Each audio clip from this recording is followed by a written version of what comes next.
क्या आगा रहुल्ला और Jammu Kashmir national conference के दरमियान सब कुछ ठीक नहीं है? आपको बता चले कि हेल्थ और एजुकेशन मिनिस्टर सकीना यत्तू का आगा रहुल्ला को लेकर एक बड़ा बयान। कहा कि वजीर आला की रिहाइशगाह के बाहर आगा रहुल्ला का एहतजाज एक सियासी पब्लिसिटी स्टंट है।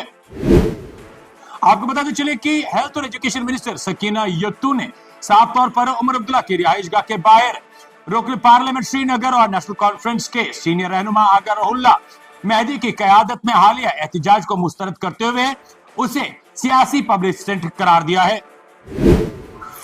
सकीना यत्तू वाज़ेह रहे जम्मू कश्मीर के रिजर्वेशन पॉलिसी कमेटी की एक रुकन भी है।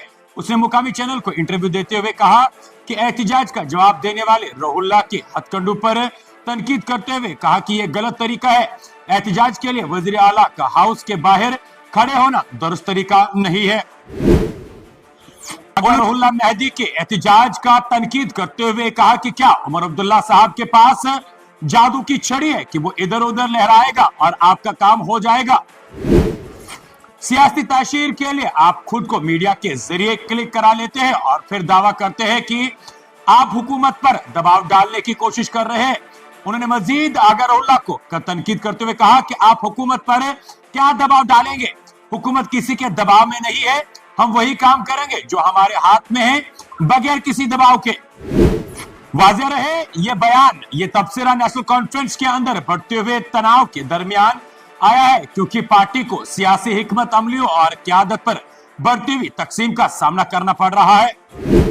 हेल्थ और एजुकेशन मिनिस्टर सकीना यत्तू के रिमार्क्स रहुल्ला और दीगर नेशनल कॉन्फ्रेंस के लीडरान के दरमियान बढ़ती हुई खलीज की तरफ इशारा करती है, जो पार्टी के अंदर गहरे टूट फूट का इशारा देती है, क्योंकि ये नजरियाती इख्तिलाफात और अवामी मौक़िफ़ से दो चार है।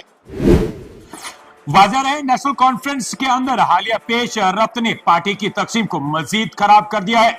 अगर रहुल्ला जिन्होंने सियासी तब्दीली का मुतालबा करते हुए एहतजाज की क़यादत की, पार्टी क़यादत के साथ तसाजुब जारी रखे हुए है।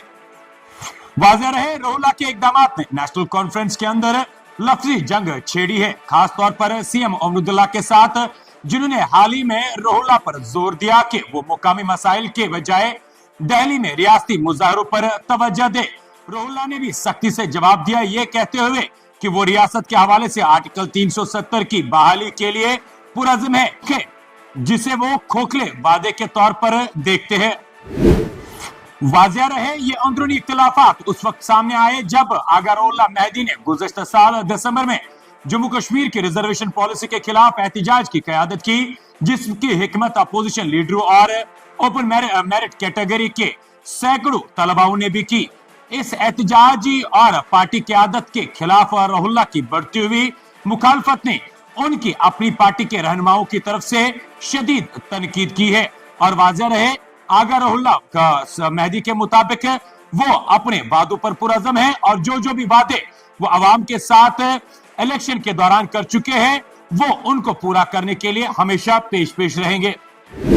मजीद आपको बताते चले कि जिस तरह से इस वक्त जम्मू कश्मीर नेशनल कॉन्फ्रेंस की सरकार को डबल इंजन सरकार भी कहा जाता है, वही एक तरफ लेफ्टिनेंट गवर्नर मनोज सिन्हा की क़यादत और दूसरी तरफ चीफ मिनिस्टर उमर अब्दुल्ला की क़यादत, और वो वही तीसरी तरफ आगा सईद रहुल्ला मेहदी के बढ़ते हुए इख्तिलाफात, जिसमें उन्होंने हाल ही में एहतजाज किया रिजर्वेशन पॉलिसी को लेकर, और उसमें उसके साथ साथ में कई सारे अपोजिशन लीडर भी नजर आए, और जिसमें वहीदुर्रहमान पर्रा, इल्तिजा मुफ्ती, जम्मू कश्मीर अवामी इत्तेहाद पार्टी के एमएलए कुपवाड़ा से शेख खुर्शीद भी सामने उसमें नजर आए थे। लेकिन आखिरकार नेशनल कॉन्फ्रेंस के अंदर चल क्या रहा है और जिस तरीके से आगा रहुल्ला मेहदी लगातार तनकीद का निशाना अपने ही लीडरों से हो रहे हैं, ये किसकी ओर इशारा कर रहे हैं?